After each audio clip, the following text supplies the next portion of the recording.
Hare Krishna Bharatvarsh. How are you all? Hope you guys are doing good. Today I'll talk about volcano. जी हाँ, आज का topic रहेगा what is volcano, यानी ज्वालामुखी क्या है। तो आज समझते हैं इस सेशन में कि ज्वालामुखी का निर्माण कैसे होता है, ज्वालामुखी का आकार किस तरह का होता है, ज्वालामुखी के प्रकार कितने, तो सारा कुछ आज डिस्कस करेंगे इस सेशन में। So without any further delay let's get started.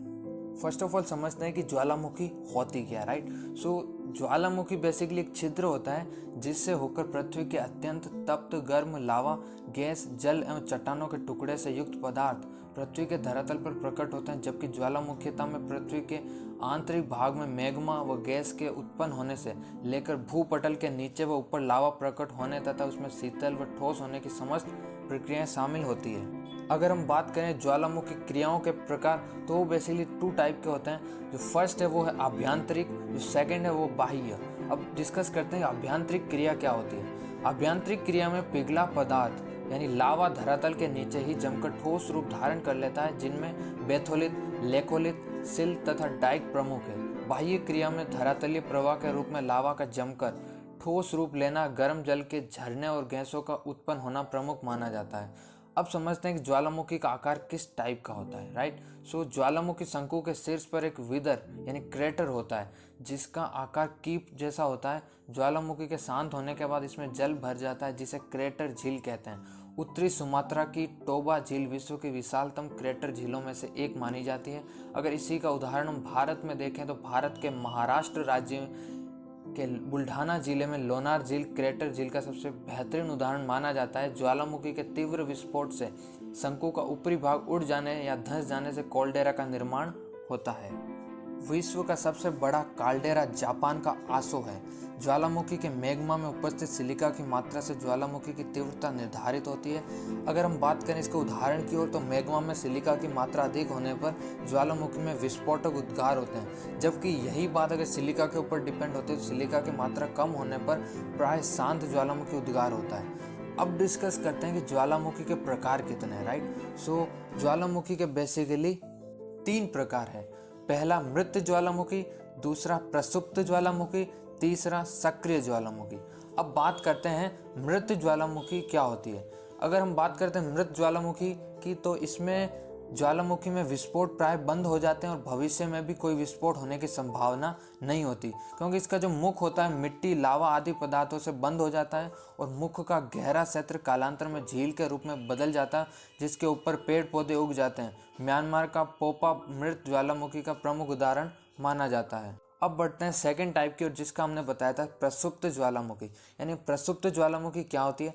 Basically प्रसुप्त ज्वालामुखी में दीर्घकाल से उद्भेदन यानी कहें विस्फोट नहीं होता है, किंतु इसकी संभावनाएं बनी रहती है कि ये जब कभी अचानक क्रियाशील हो जाते हैं तो जन धन की हानि क्षति होती रहती है। इसके मुख से गैसें तथा वाष्प निकलती है। इटली का विसुविय ज्वालामुखी कई वर्ष तक प्रसुप्त रहने के पश्चात 1931 में अचानक फूट पड़ा था, इसलिए इसको प्रसुप्त ज्वालामुखी की श्रेणी में रखा गया है। अब बढ़ते हैं तीसरे टाइप की और वो है सक्रिय ज्वालामुखी। और मैं बता दूं इसका उदाहरण भारत में अंडमान निकोबार द्वीप समूह में भी हमें देखने को मिलता है।